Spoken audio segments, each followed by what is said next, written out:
Welcome back to part 9. Be water, my friend. The life teachings of Bruce Lee, presented here on Guardian of Chaos, the YouTube channel, on Chaos Corner. One man, unique, unedited, unscripted. Raw dog for you, the fans.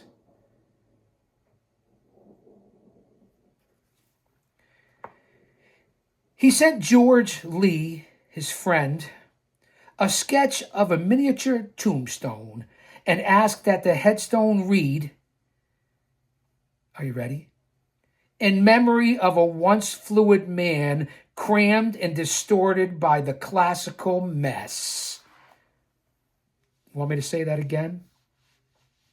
The headstone read, in memory of a once fluid man crammed and distorted by the classical mess.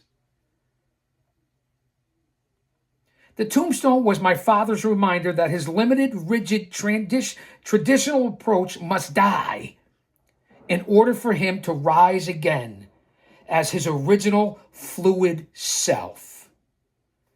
It was a reminder to move forward like flowing water. No masters allowed. Speaking of flowing water, stand by, grab a snack. Grab a beverage. Pick up your chair and smash that like button.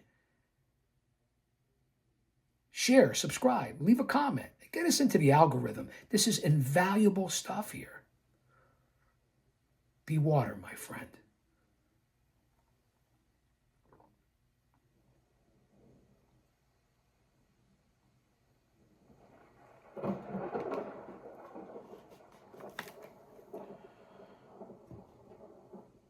And along with that, if you're the GOC, at least for today, keeping up the energy, I'm feeling much better. I had like a 3-week, almost a month, probably about at least a solid 3 weeks, the wife and I, of this kick-ass respiratory virus that's going around. And I had to miss a couple of major events, some big shows, and I certainly wasn't happy about that. But I'll be back. I'm feeling better.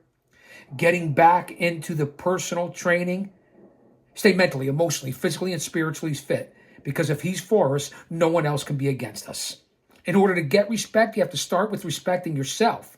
Once you do that, you open other people's minds to respecting you, because there's 3 types of people in this world. Those who don't know what happened, those who wonder what happened, and people like the GOC here on Guardian of Chaos, the YouTube channel for Chaos Corner, that make things happen.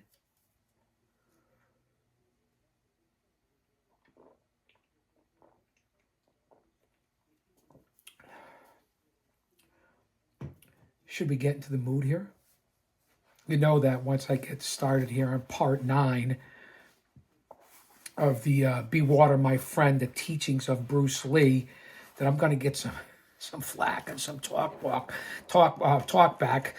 I'm already thinking of baseball and the winter meetings. You notice how I said talk balk? Because the winter meetings for baseball come up in, I don't know, next week, I think. Nothing like the winter meetings when you're a huge baseball fan. On to more important things. Should I, Austin? Austin, should I talk to her? Fans? Friends? Family? Followers? Should I talk to her? Alexa, play tropical thunderstorm sounds without commercials. Play specific songs with Amazon Music Unlimited on this Echo. For a limited time, you're eligible for They're always trying to sell you something. So sit back and relax here. It's part 9. I think you guys are going to enjoy this. Okay? No, thank you. What manners? Okay, I have such here's a mix manners. based on quiet tropical thunderstorm sounds. She still likes to ramble on. On Amazon Music. Let's focus again. No masters allowed. Each man must seek out realization himself. No master can give it to him on his own. No master can give it to you basically in general. It starts right here. It's where it starts. Well, originally starts from there. Our Lord and Savior, then to here. And it's nice to have teachers and people that you can learn from along the way, especially those that have been there before. Thank you, Austin Nance. Thank you, OTS Tribal Queen. Austin commits a lot of time to this channel. I really appreciate it. Become a member. It's $3. You get an autographed 8x10 Q&A sessions, members only videos, emojis. It's the best way to support this show so I can continue to be taught, so I can teach you. This is a one-of-a-kind, unique channel in this huge space. And this will be here forever until they take down YouTube and social media. All this digital stuff, it's coming. I don't want to get off the subject here. I want to get back into be water, my friend. My father never wanted to be called a master. He said, once you say you've reached the top, then there's nowhere to go but down. And that applies in everything from entertainment to life. Instead, he considered himself to be the eternal student, which is what I'm trying to be. And it's very hard, it's very difficult, it's not easy, which I'm trying to be at this point in my life myself, so I could teach it on down to my wife, my daughter, my granddaughter, nieces, nephews, heck, even my 84-year-old father. And of course, my brother. My oldest brother had passed away less than a year ago. I know that you guys know that. The holidays will be tough this year. Losing my cousin at this time 2 years ago. And then my oldest brother, the guru, less than a year ago and through Christmas week. And of course, always thinking about my oldest daughter who passed away in 2015. Along with my mom, we've all been there, we've all done it, we've all experienced it. And we've all had a lot to lose. So this is my way also of emptying out the clutter and cleaning out my cup, so to speak.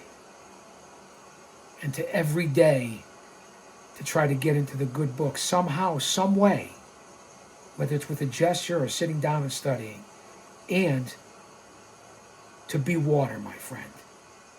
I mean that from the bottom of my heart. All chicanery aside, this is what you see, is what you get. No green screens, no music, no editing. It's raw dog, as you know. Whatever's going to be said and going to happen, happens. I don't delete. It goes right on to the air. I hope you appreciate that. Because that's how I'm going to do it. I got to constantly adjust the chains of life. You guys know what I mean by the chains of life, because we all have them.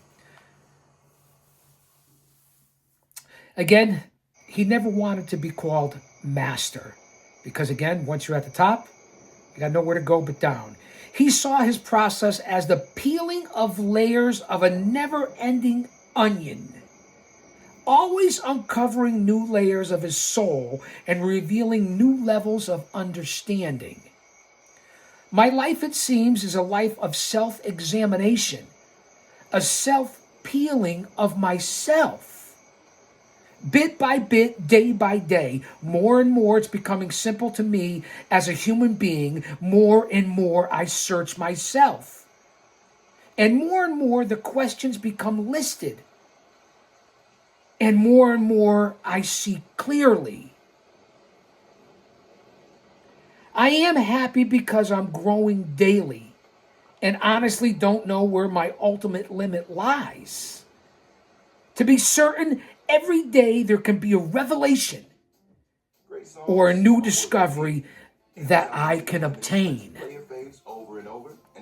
These are the words of a man passionate about learning.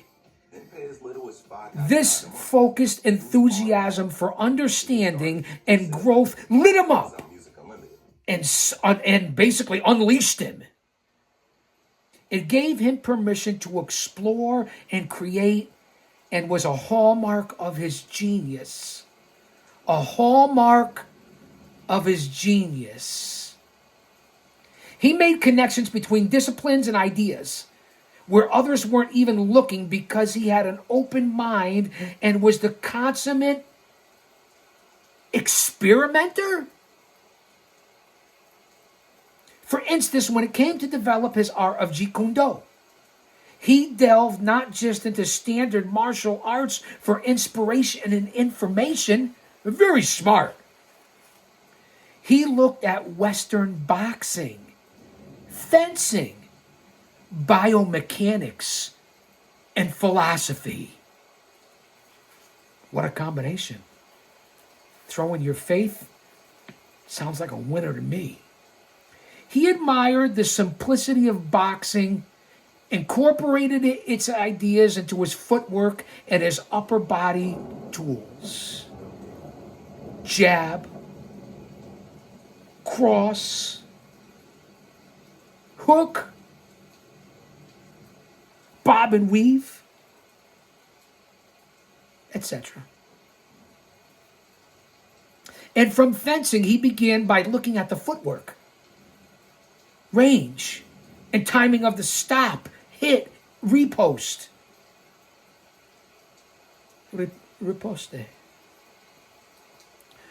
Both techniques that meet attacks and defenses with preemptive moves. Say it again with me. Both techniques, the boxing and the fencing along with his Jeet Kune Do, that's both techniques that meet attacks and defenses with preemptive moves. The preemptive strike! From biomechanics, he studied movement as a whole, seeking to understand the physical laws of motion while understanding biological efficiencies and strengths. And within philosophy, he read widely from Eastern and Western writers such as Lao Tzu, Alan Watts, and Krishnamurti, while also picking up popular self-help books of the day. He was open to all inspirations and all possibilities, his only limit being the limit of his own imagination and his own understanding.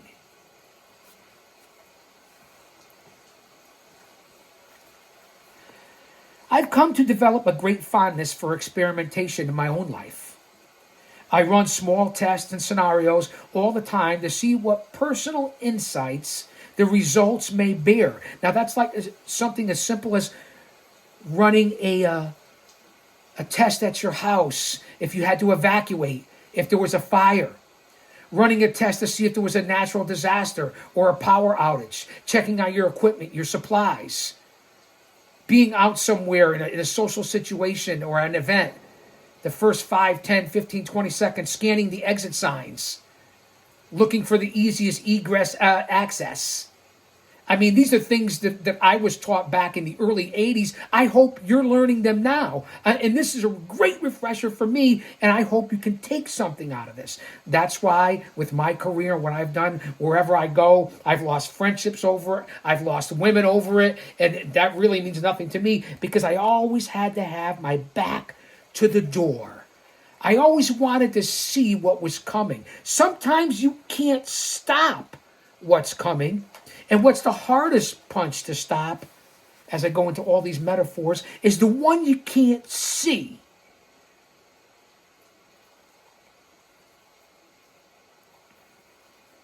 I get a little carried away here. Bear with me. I want to put my own twist on the teachings, but not deviate for what was meant to be taught. Okay.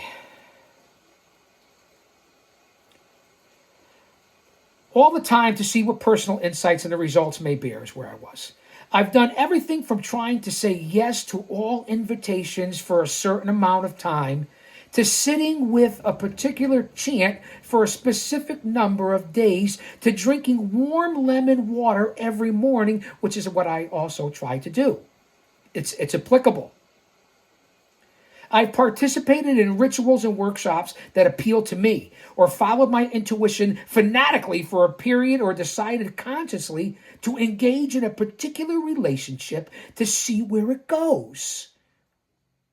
And nowadays, during all these experiments, I try to hold the posture and stance of emptiness.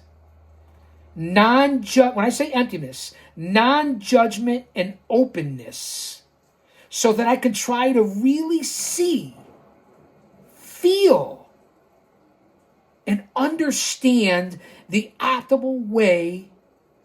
The optimal way is the key word of being for me, which is also, I'm speaking to you.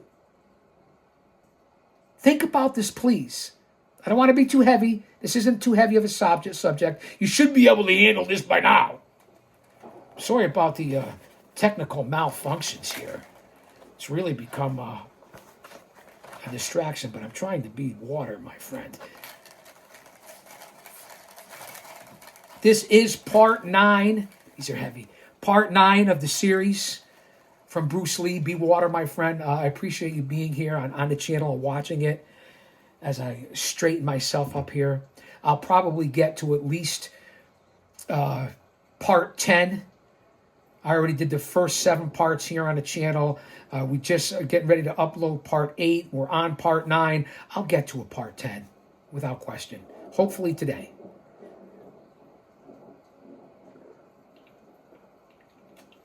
I know where a lot of you are. It's a cold, nasty day. The weekend was crazy. The weather is crazy. There's blizzards and snowstorms and delays. So everyone stay safe out there.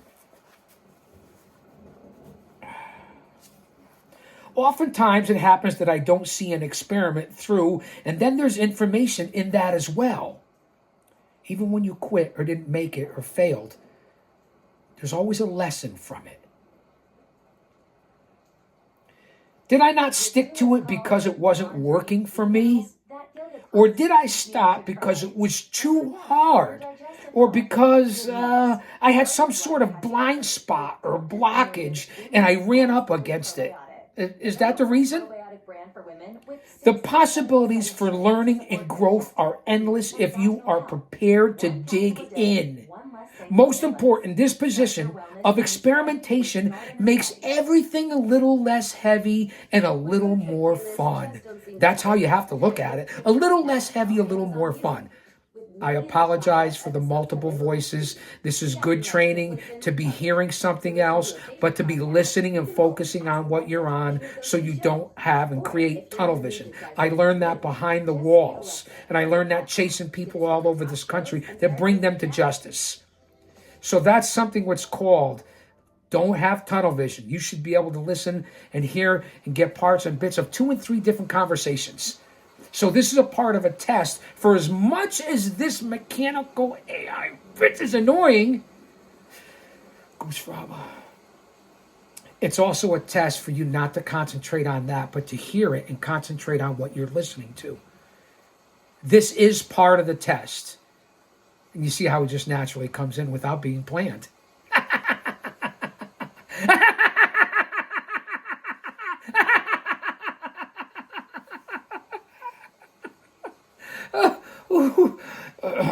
I don't want to start coughing if I let out too much here. The new framework of curiosity and possibility can take the stress or fear out of the feeling that your decisions are monumentally fixed and finite. Set life up like an experiment. Investigate. And be open to the findings, and the heaviness of living may just ease it a little bit. I'll say that again. I believe it bears repeating. Set life up like an experiment. Someone was detected at your front camera.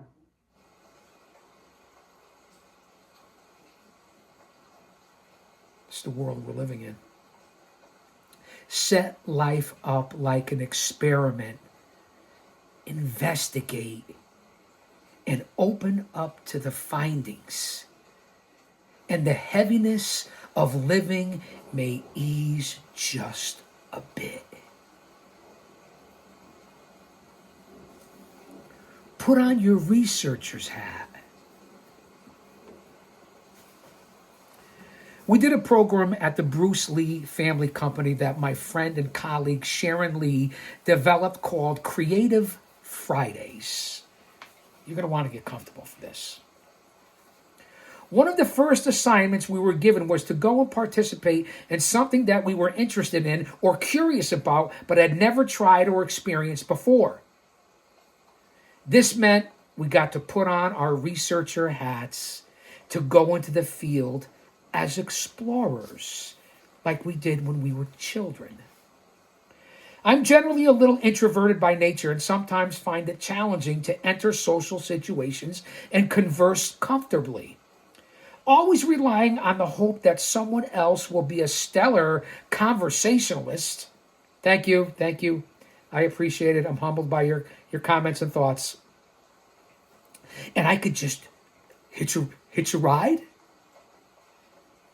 But when I was able to operate in the framework of researcher, I suddenly had a whole new perspective. I no longer had to be the nervous, conversationally challenged person with nothing to say. Instead, I was on a mission of discovery. I could take the spotlight off of me and put it squarely on the people I was researching. Everybody has their niche. You just have to find it and go after it and then use it wisely. This stance of curiosity can both be freeing and engaging. Instead of being a passive participant, a bystander who waits to be called on, or someone who puts all the pressure on themselves to be dazzling. You can give yourself the role of adventure seeker, the detective, the journalist, or the anthropologist.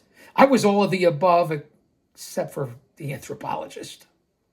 When you become actively engaged, even just observationally, and look through the lens of curiosity, a whole new world will open up to you, and nothing will be as dull or as scary as you imagined. This is the advice I'm always trying to give to my teenage daughter. When she tells me she's bored or that her teacher is lame, I tell her to challenge herself to see what she can discover and find it interesting, or make it into a game, like I say to my granddaughter. I've said to my daughter when she was younger. See what there is to learn and observe about any situation. For instance, pause right now and take in your surroundings. Pause right now here on Chaos Corner and take in your surroundings. What do you notice behind me visually? What do you hear in your own area? What do you smell? Take a moment to pause.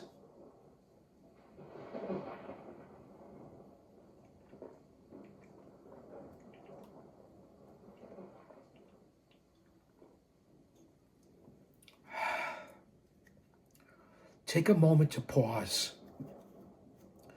Be aware and look around of your surroundings. You should be doing that everywhere you go. That's just my own purpose and nothing that I'm being taught by Bruce Lee, although he delves into it and touches on it in here. Excuse me.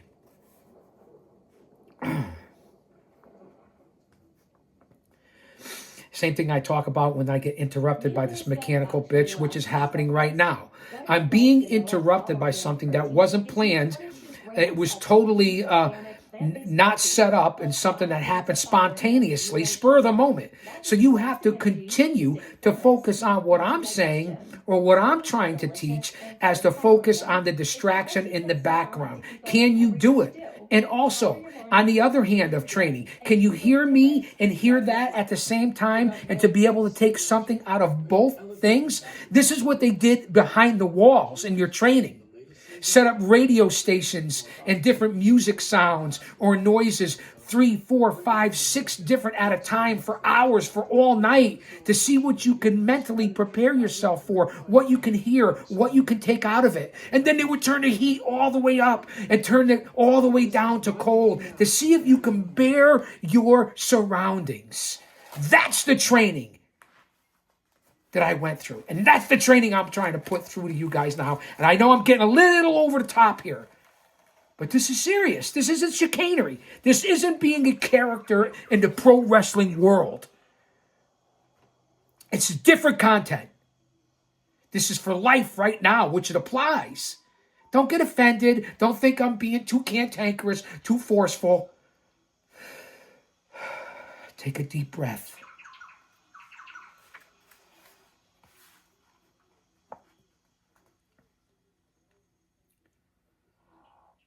How do you feel? Is this book engaging to you? Is this channel and this show and what I'm presenting engaging to you? Do you feel energized and interested? Or is it a struggle to get through it and you're falling asleep or you've already changed the channel? Be honest. Can you see what is frustrating you right now? This book? The noise? Me? Something that happened earlier today? Something you're thinking about already for tonight? What would you do differently?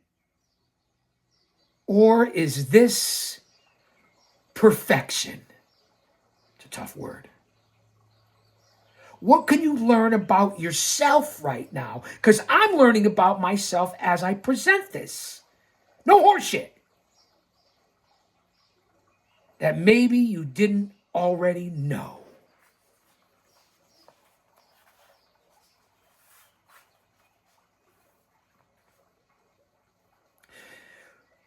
Reach your own experience. One of the core mandates of Jeet Kune Do and my father's life was this process. Research your own experience. Reject what is useless. Accept what is useful. And add what is essentially your own. That's what I'm doing right now. I'll say it again. It never gets old. Hello, McFly. Is anybody home? Wife, I know you're watching this. I love you. And granddaughter, when you watch this, know that I love you too. Son-in-law, daughter, family, my brothers, subscribers, non-subscribers. You don't get this anywhere else. As we saw in the opening story, it was extremely important that my father took full stock of his experience in that Oakland fight. Refer back to the last part. Read these from part 1, and like I said, we're going to part 10. We have a long way to go. This will be throughout the Christmas season and into the new year. I will be coming on here to present Be Water, my friend. Had he felt troubled by certain aspects of his victory, but just casually pushed them aside until later, or until never, or as often in the case, right? Never. He would have missed a huge opportunity to grow and evolve. But because he took heed and gave serious attention to the entirety of his experience, in particular the troubling bits, he created a new art form and philosophy and went on to change the landscape of martial arts globally. While Bruce Lee's life changed and life provides us with an impressive example. I stumbled there a little bit.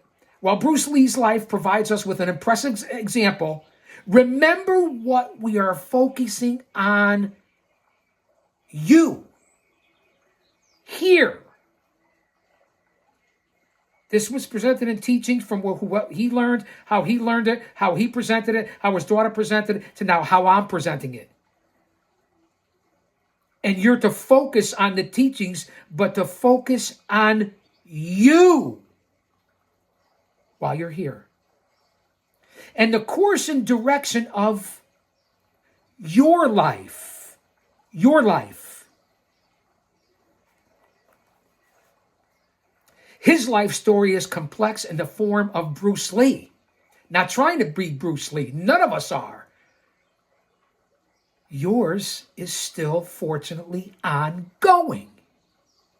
And Bruce can be an amazing pointer of the way. In fact, he himself said, and I quote Bruce Lee, "Remember, I am no teacher. I can merely be a signpost for a traveler who's lost. It's up to you to decide on the direction. All I can offer is an experience, but never a conclusion."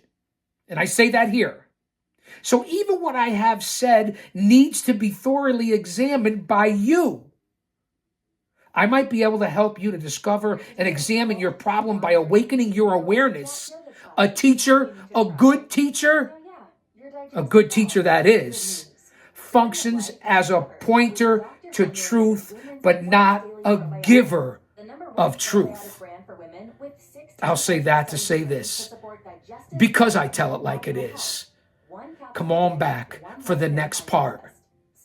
Be water, my friend. Don't you dare miss it.